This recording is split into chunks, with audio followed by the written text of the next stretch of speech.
2 segments this year. He wins $1 million. Jimmy Johnson wins the Winston. Jimmy Johnson, oh, man.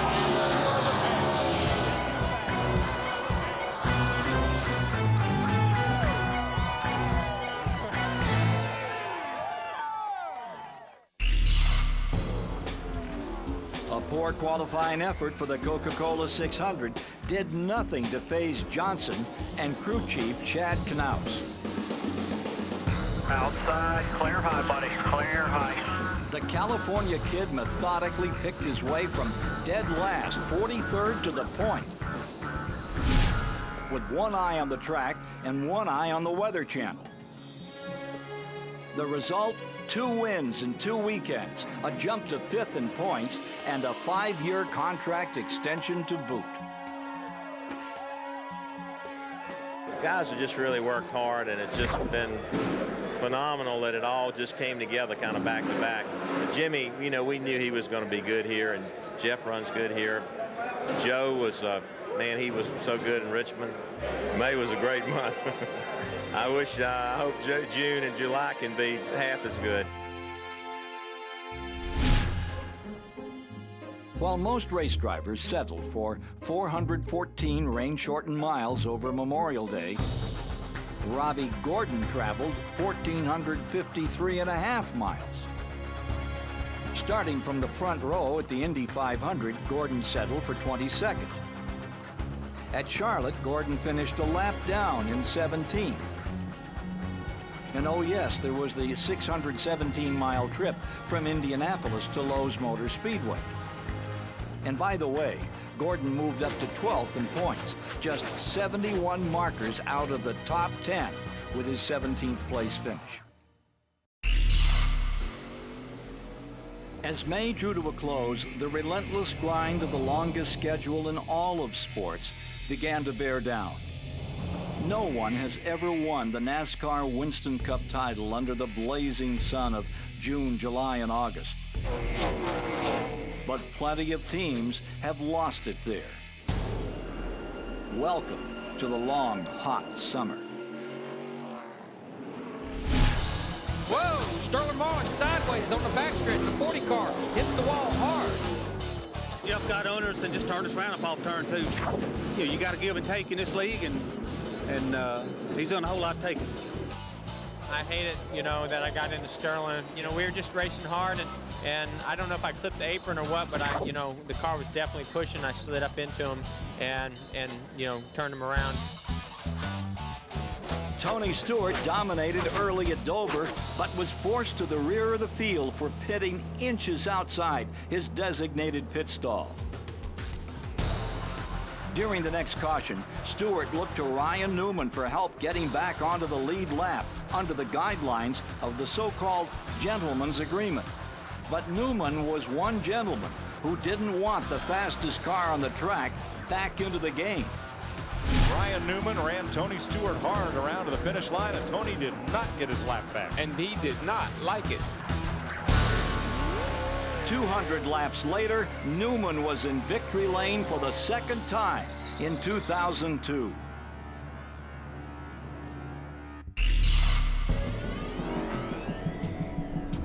More would-be contenders saw their hopes go up in flames on the 3 turns of the Pocono Raceway.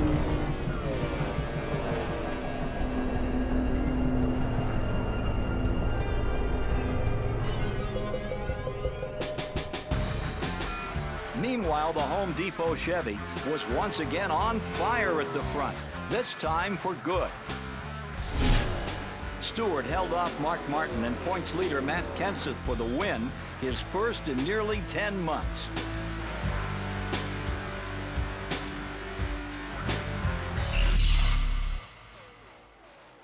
Beneath the watchful eye of the big 3 automakers in nearby Detroit, the Michigan International Speedway played host to Ford's 100th anniversary party. On lap 37, Dodge driver Ryan Newman was kind enough to light the candles on Ford's birthday cake. Whoa, Newman!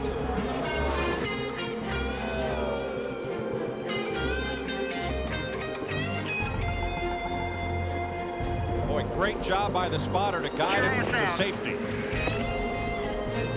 That was a good job.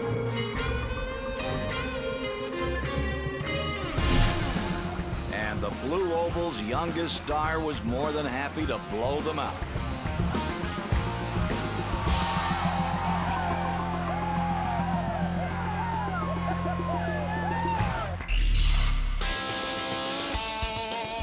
The first road course race of the year in Sonoma, California, became another test of NASCAR's unwritten rules of etiquette. With 39 laps to go, Robbie Gordon trailed teammate Kevin Harvick when the caution came out. Under the gentleman's agreement, the leader is not to be passed while coming back to take the yellow flag. Robbie Gordon didn't get the memo. Now remember, we race to the caution flag at the start-finish line, unlike most road racing series.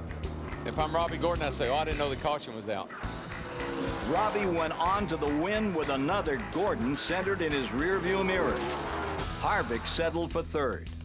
I think Robbie's got a little problem going faster under caution than he does under green, though. But besides that, he drove the wheels off the car, and I did everything I could to get by him, and that's all we had for him.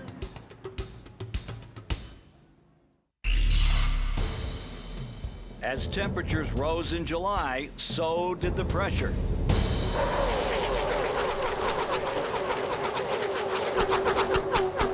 But not on the drivers, on the engineers in the pits.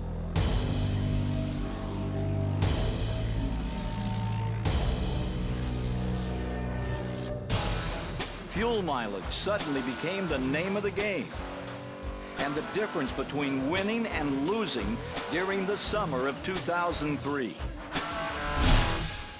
The first fuel gamble paid off for rookie Greg Biffle at Daytona, who rode a barely noticeable pit road top-off to an unforgettable upset. There'll be a celebration in the Pacific Northwest tonight. For Jack Roush, Greg Biffle is going to score a win at Daytona in just his 23rd NASCAR Winston Cup start.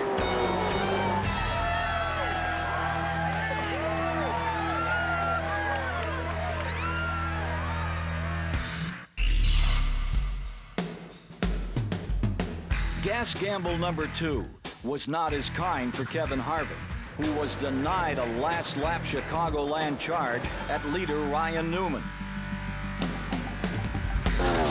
Newman powered ahead for win number 3.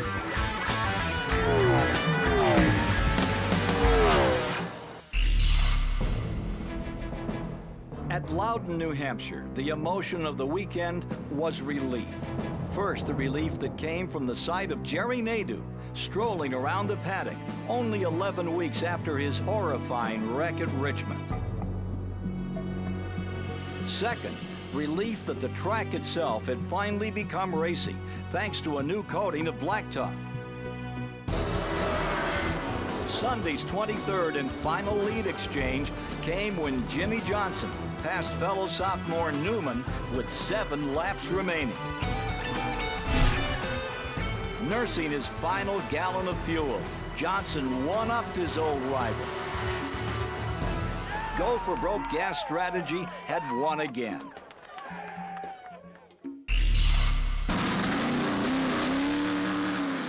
On the return trip to Pocono, 3-time track champion Jeff Gordon looked to take a chunk out of Matt Kenseth's staggering lead.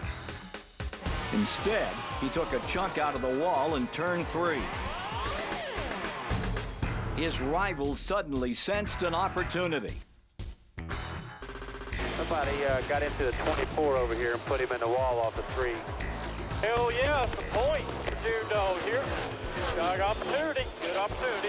For the final 46 laps, Ryan Newman kept one eye on Kurt Busch and Earnhardt in the rearview mirror and one eye on a faltering fuel gauge.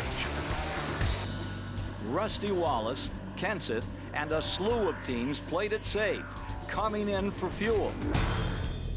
But Newman stood pat. The pole sitter pulled an empty fuel cell across the finish line for his 4th win of the year.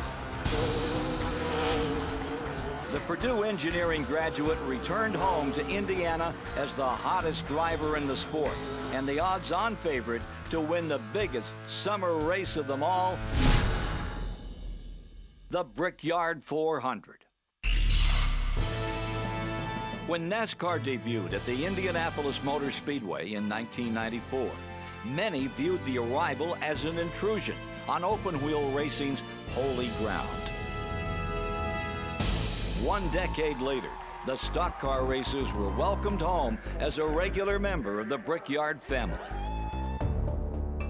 Newman's homecoming started well enough, qualifying on the outside pole alongside Kevin Harvick, but a sputtering fuel tank would end his day in 11th. Harvick, on the other hand, was back near the front when it mattered most. Tony Stewart, Matt Kenseth, Robbie Gordon, and Jamie McMurray all took turns at the point during the race's closing stages as Harvick lurked in the shadows. On August 3, 1995, Dale Earnhardt in the Goodwrench Chevy won the second Brickyard 400. 8 years and 1 day later, Kevin Harvick seized an opportunity on a restart with 16 laps to go, and the GM Goodwrench Chevy was out front once again. Keep an eye on the leader, McMurray. Harvick going to try and follow the lap cars. Oh, there he goes. Inside. He goes on the inside of McMurray. Takes the lead. Kevin Harvick to the front at Indy. The checkered flag is in sight, and the California kid, Kevin Harvick, wins the 10th Brickyard 400.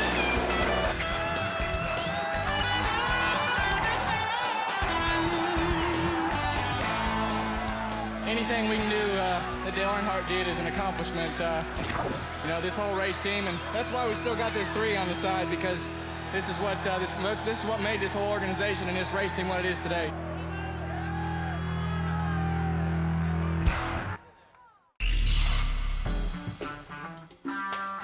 At Watkins Glen, the pace in Victory Lane was different, but the team stayed the same.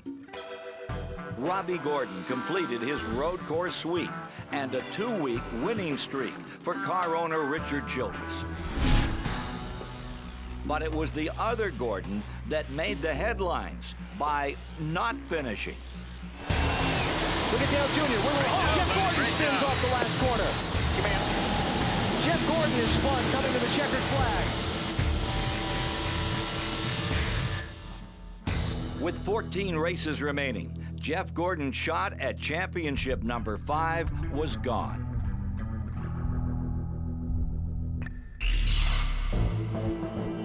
As the long, hot summer of 2003 steamed its way into mid-August, temperatures rose in the sky above, under the hood,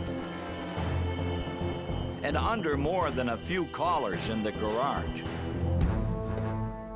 Matt Kenseth now carried a demoralizing 258-point lead with 4 months of racing yet to go. While would-be contenders felt the heat to catch the 17 car, others simply reached their boiling point. Yeah, you got to keep your emotions in check. There's no doubt about that, because we're in a 500-mile road rage out there all the time. And you really got to think what you say so it doesn't harm anybody or doesn't make you look stupid. Over-aggression in our sport can create serious injury. The adrenaline is flowing, the emotions are high, the intensity level, because of how competitive it is out there and how bad you want to win, creates, you know, a very unique environment for us to stay cool. Ryan Newman gambled on fuel mileage at Michigan and won for the 3rd time in 6 weeks. As Newman celebrated, 2 men who had tangled during a battle for the lead took their differences into the garage. What happened last week was an assault after the race, and what had happened leading up to that in the past was I've got 2 wrecked race cars out of it, and I don't respect Jimmy Spencer. He came up, hit me in the rear, and then he came up to my window and punched me. I never expected him to cross over that line. 2 wrongs don't make a right, and I think Kurt Busch was, somebody tried to wreck me at 190 miles an hour. I wouldn't take it very kindly either, and I certainly wouldn't have parked my car behind that guy's hauler either. But, you know, NASCAR did what they have to do, and I certainly support NASCAR on their situation. I think they should have done equally the same to Kurt Busch. The result here, Jimmy Spencer suspended for a week. But it was Kurt Busch who had to face the decision of the true jury. For a week, NASCAR fans around the country deliberated, and their verdict was announced loud and clear in the courtroom of the Bristol Motor Speedway.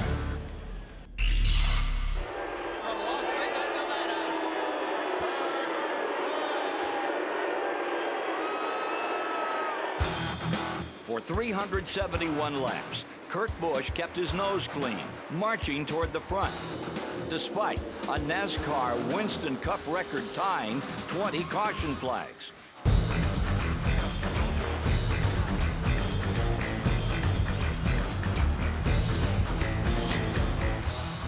Then came lap 372.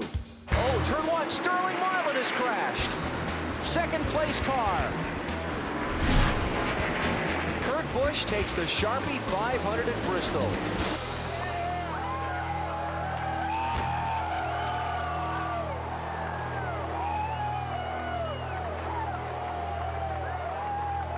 The crowd here will envelope you and circumference you and let you know how they feel, that's for sure. That's what Bristol's all about. And the group here, you know, there's a bunch of them that are screaming, there's a bunch of them that are crying. My boys behind me, this is what matters. All the guys that help me out. It's just a blast to drive this car and to put this behind us.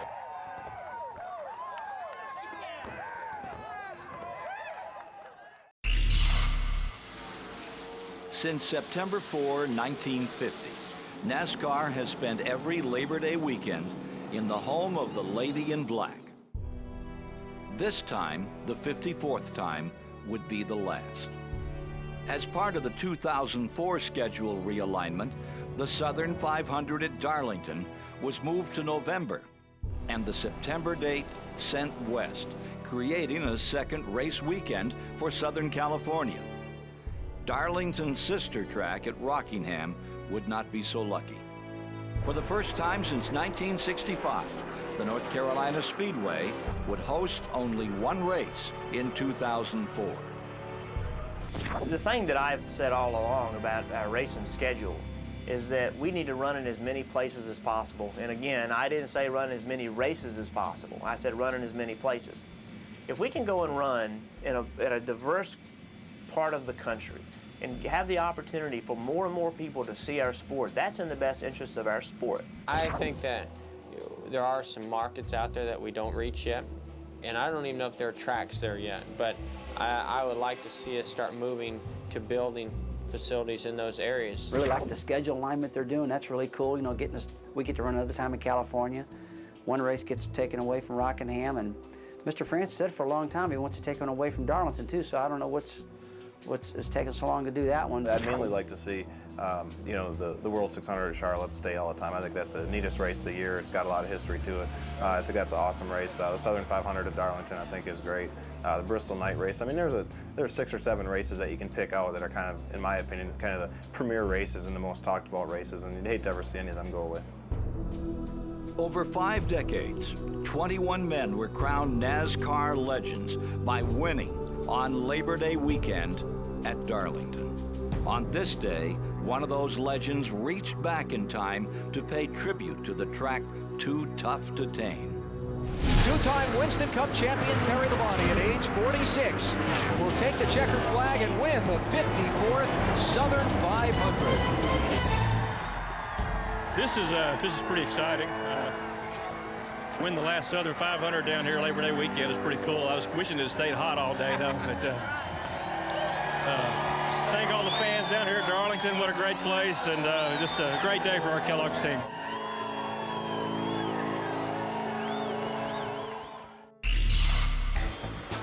Three weeks after his win at Michigan, Ryan Newman celebrated again at Richmond. But again, his victory was overshadowed by a post-race tangle. This time, the adversaries, Kevin Harvick and Ricky Rudd. Oh, here we go. Oh, yep. Angry drivers, we've got some tonight. And he knows that Ricky Rudd has come to the top 5 impound area on pit road. Did you hear that? So that's Be Smart. That's where he's coming to find him. NASCAR officials telling Kevin to get off the car, get the crewman off the car. Kevin going to have his say.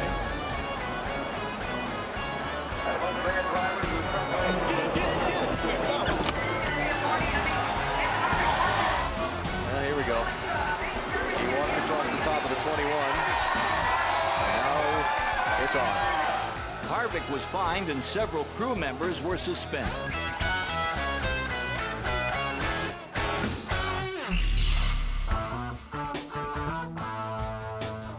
In the coming weeks, Newman made sure that he would no longer be overshadowed